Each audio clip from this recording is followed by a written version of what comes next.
Next day, there was a truce between the armies, while both Greeks and Trojans gathered and burned their dead on great pyres across the plain.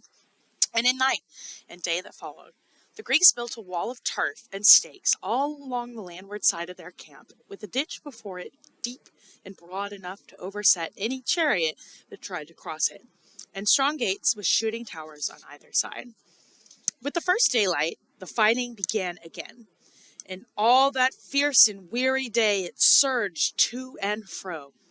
Twice Hector's charioteer was killed beside him, and twice he found a new driver for his raging horses and went plunging on, slaying as he went. Once Diomedes would have swept the Greek charge to the very gates of Troy, but Zeus, the lord of all the gods, saw him and gathered him rolling storm clouds, and out of the middle of them loosed crashing thunder in a wild lightning bolt that struck the ground in front of Diomedes' galloping horses. The flame flare and the stench of burning sulfur made them shy, casting those behind them into confusion and so breaking the force of the charge.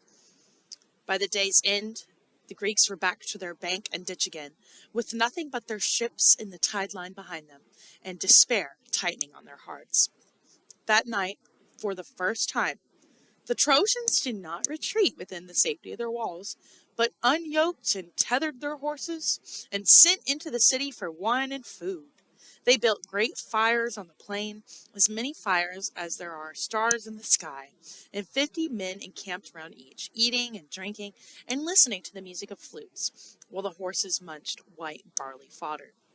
And there they remained, waiting for the dawn that would surely bring them victory. Meanwhile, in the Greek camp, Agamemnon, in black despond, summoned a meeting of the leaders. He told them in grim earnest this time that since Zeus the Thunderer had set his face so utterly against them, he saw nothing for them but to burn their camp and launch their ships under cover of night and sail for their own land, giving up the thought of Helen and the conquering of Troy. But Diomedes stood up and said, loud enough for the whole camp to hear, "Let the High King sail home if he has not the heart to remain here. The rest of us will remain until we have taken Troy town." The first time the High King had spoken to them of abandoning the siege, the blood of the war host had been cold and weary. But now the bitter brightness of battle flared within them and changed all that. They were not for leaving the thing unfinished, nor for shaming their comrades who had died in the fighting. And the warriors set up a great shouting that they were with Diomedes and would fight on until the thing that they had come to do was done.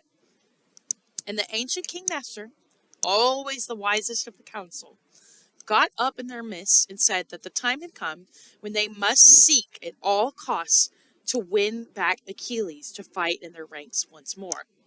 Let Agamemnon, the High King, send an embassy to his hall and promise the return of the girl Briseis, and make for him rich gifts of gold and horses, and ask his pardon for the past insult. "For," said the old man, "if he returns to fight among us, the Trojans, hearing of it, will lose heart almost before he mounts his chariot, and we shall drive them back within their walls and hold them pinned as we used to. Or better still, cut them off and harvest them as men harvest a field of corn, so that never again will they come to their own gates." Agamemnon pulled at the black jet of his beard, and his brows drew together. But in the end, he admitted the wisdom of Nestor's words. So basically, they know that Achilles is pretty much indestructible. He's invincible. He is an incredibly powerful warrior. They need him. Otherwise, they're gonna lose. And at this point, that's obvious. So Nestor tells the High King, you have to make this right. Not only do you have to give him his wife back, but you have to pay him off with riches and horses. But then also you need to apologize because you insulted him. And obviously Agamemnon is stubborn, but not that stubborn. So it says, in the short while, Odysseus and Ajax, who were among the closest of Achilles' friends, an old wise phoenix who had been his tutor before he ever went to Chiron in the mountains of Thessaly, set out for the place at the far end of the camp where his black ships were drawn ashore. And there they found Achilles sitting in the doorway of his turf-thatched hall, playing idly on his lyre with the silver crosspiece, and Patroclus, at a little distance, polishing his helmet and listening with a troubled face to the music that he made. Achilles leapt up to welcome them when he saw them coming. He asked Patroclus to bring food and wine, and in a while they were feasting together as though there were no trouble between them in all the world. And when the feasting was over, Odysseus, speaking for the rest, told Achilles the reason for their coming, that they had brought the High King's humble plea for pardon for the insult and the injustice done to him, and his promise to return the girl Briseis, and, with her, rich honor gifts of gold and horses and slaves, the promise, too, of wide lands, and his own daughter in marriage when they came again to their own countries. All this, if Achilles would not but leave his anger and come again to the place among them in the battle mass. Patroclus, standing nearby, listened with hope brightening in his face. But Achilles had nursed his anger so long and allowed it so deep within him that now he could not let it go, even if he would. When Odysseus had done speaking, he said only, "Very splendid are the promises of the High King.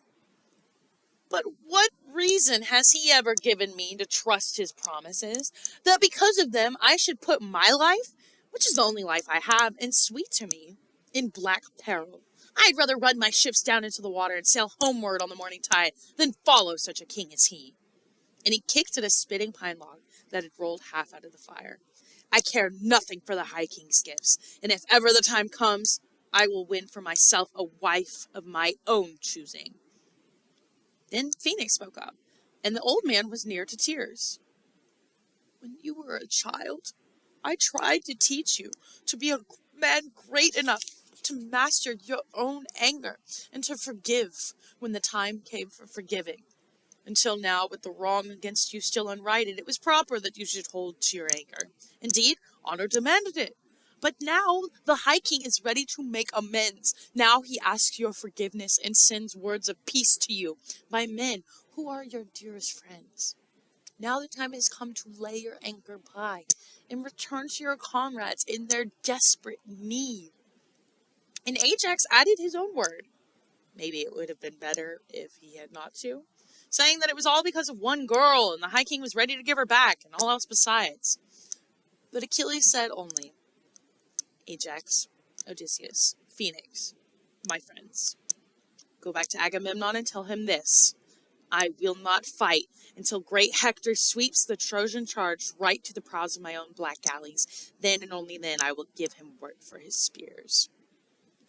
And with that for his last word, the embassy had to go back along to the shorewise camp, to the hall of Agamemnon, the High King.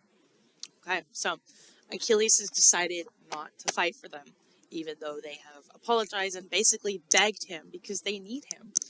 He basically says, until Hector, the Trojan warrior, is literally on my doorstep, I'm not doing anything. We also hear about Patroclus. He will be important later, but he's basically like Achilles' cousin slash best friend, like super, super, super close. When you get ready to complete your activity, on the top, it's asking you to compare and contrast Ajax and Hector, as well as answer some questions straight from the story. Feel free to go back to your book. But then here, we know they weren't able to convince Achilles, but maybe you can. You're going to write your own message for what you would say to Achilles to try and convince him to come fight.